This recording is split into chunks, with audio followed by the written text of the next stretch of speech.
পিছন থেকে কেউ একজন আমাকে সম্বোধন করছিল, ওই যে জঙ্গি এমপি যাচ্ছে। কিন্তু দুঃখের সাথে বলতে হচ্ছে, আমি গত 30শে মার্চ আপনার সহধর্মিনী, আল্লাহ তাকে জান্নাতের আলা মাকাম নাসিব করুন, আমি তার জন্য দোয়া করি। তিনার জানাজায় আমি এসেছিলাম এবং উপস্থিত হয়েছিলাম। দক্ষিণ প্লাজা থেকে যখন আমি ভিতরে ঢুকবো, একদম কাছাকাছি পিছন থেকে কেউ একজন আমাকে সম্বোধন করছিল, ওই যে জঙ্গি এমপি যাচ্ছে।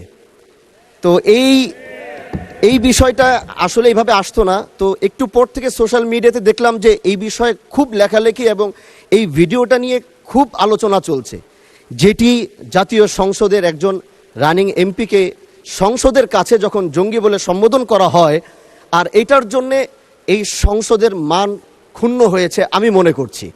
এজন্য আমি আপনার কাছে একটি অনুরোধ করব, আমাকে জঙ্গি বলার কারণটা আমি যতটুকু মনে করলাম যে আমার মাথায় একটি পাগড়ি রয়েছে এবং আমার চলায় সাদা পাঞ্জাবি সুন্নতে রাসূল রয়েছে, এটার জন্য হয়তো তিনি আমাকে ওইভাবে জঙ্গি বলে সম্বোধন সে আমাকে করেছে। আমি মনে করি আল্লাহ নবীর সুন্নত এবং এই পোশাক কোনোদিন জঙ্গির অ্যাসেম্বল হতে পারে না জানার সবাই।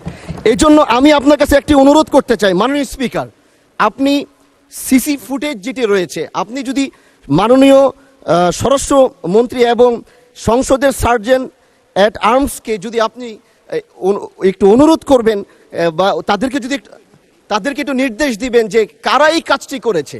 অবশ্যই এই কাজটি এই জন্য করেছে যেন এখানে আমাদের বিরোধী দল যারা রয়েছেন, এখানে তাদেরকেও হয়তো তাদের সম্মান ক্ষুণ্ণ করার জন্য হতে পারে, ওখানে প্রশাসন দাঁড়িয়েছিল, প্রশাসনের সম্মান ক্ষুণ্ণ করার জন্য হতে পারে।